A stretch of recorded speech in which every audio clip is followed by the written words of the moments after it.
세상을 향한 5분 기자회견. 성난 사람들.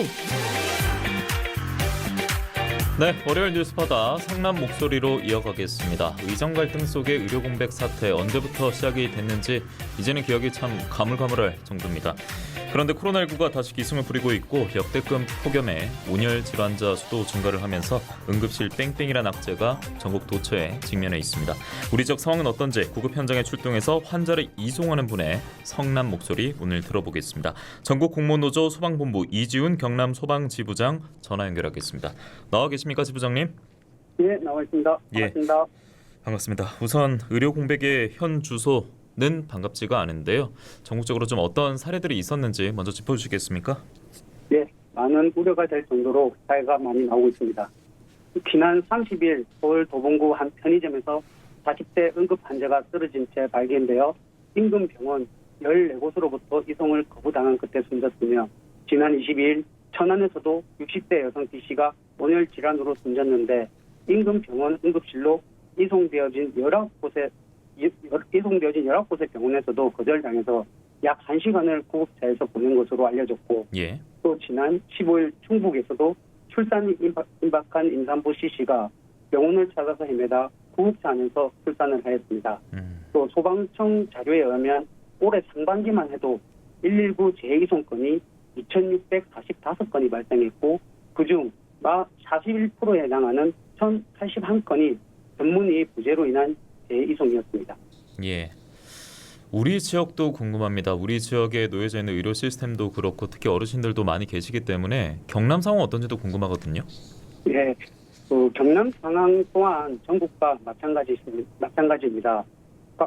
앞선 광복절 망막 손상으로 인해서 안과 치료가 필요한 환자가 경남, 부산에 의료진이 없어서 인천까지 10시간 걸려 이송을 했고, 예. 또 김해에서도 공사장에서 60대 트레일러 운전자가 1.5톤 무게의 콘크리트에 깔리는 사고를 당했으나 병원 약 10여 군데에서 정형외과 전문의 부재, 응급수술이 어렵다, 입원실이 없다는 믿기 힘든 수용 거부가 있었고, 예. 매우 어렵게 수술 없이 응급처치했지만 가능한 병원에 도착했으나 끝내 사망한 일이 있었습니다. 아이고, 예. 그리고 이게 말씀해 주십시오. 네네. 또 이제 얼마 전 공휴일 안과 수술도 필요했는데 예. 경남 및 부산 쪽의 의사 부재로 대전으로 이송한 사건도 있었습니다. 그렇군요. 지부장님, 이게 급하게 치료가 필요해서 환자를 구급차에 태워서 이제 이송하는 과정에 계신 건데 생사의 갈림길에서 지금 이 병원 저 병원 다니면서 안타까운 시간 허비하면 이거 정말 대원도 참담하겠는데요. 네, 소방대원인 저로서도 참담한 심정입니다. 예. 올해 상반기만 벌써 구급차 뺑뺑이로 사망하신 분이 작년 수치를 넘어섰습니다. 구급대원은 아시지만 환자 상태 파악 초기 응급처치를 시행한 뒤에 환자 치료에 적합하다고 이제 최단 시간 이송이 가능한 의료기관을 선정하는데, 병원 선정이 이제 지체되면 현장보다는 가까운 일반 병원 응급실로 가서 상태 악화 방지를 위해서 응급처치, 검사를 병행한 후 최종 치료 가능한 병원으로 전원시키게 되면 이 환자의 예후가 훨씬 좋아질 수 있는데, 예. 이런 일련의 사건들이 너무나도 아쉽습니다.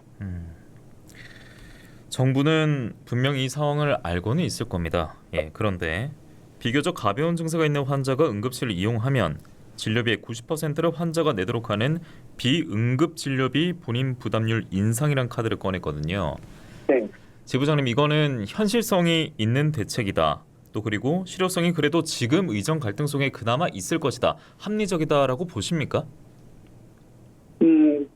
어느 정도 물론 비용의 방향으로 응급실 과밀화를 해소하려는 의도는 이해가 갑니다. 예. 하지만 비응급 판단을 단순히 증상과 바이탈 체크 등으로만 등급을 나누기에는 상당히 어려울 수 있습니다.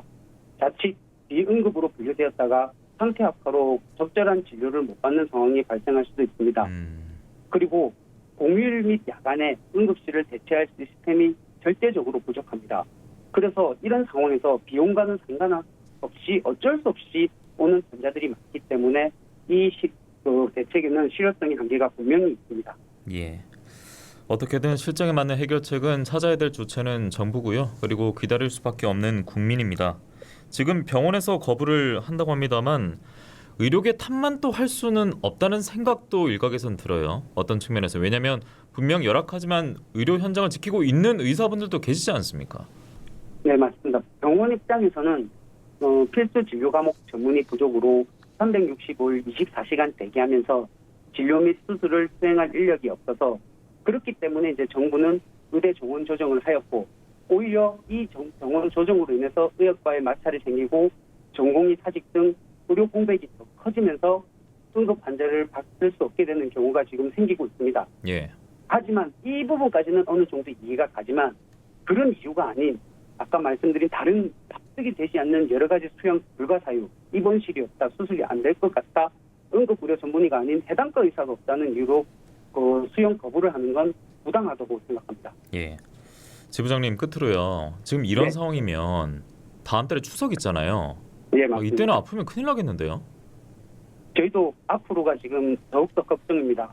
지속적인 전문의, 전공의 사태, 그리고 이제 간호사의 총파업도 29일 날 예정돼 있습니다. 분명히 응급실 축소는 불가피해 보이고 우리도 병원 선장에는 더욱 큰 장애로 다가올 것 같습니다.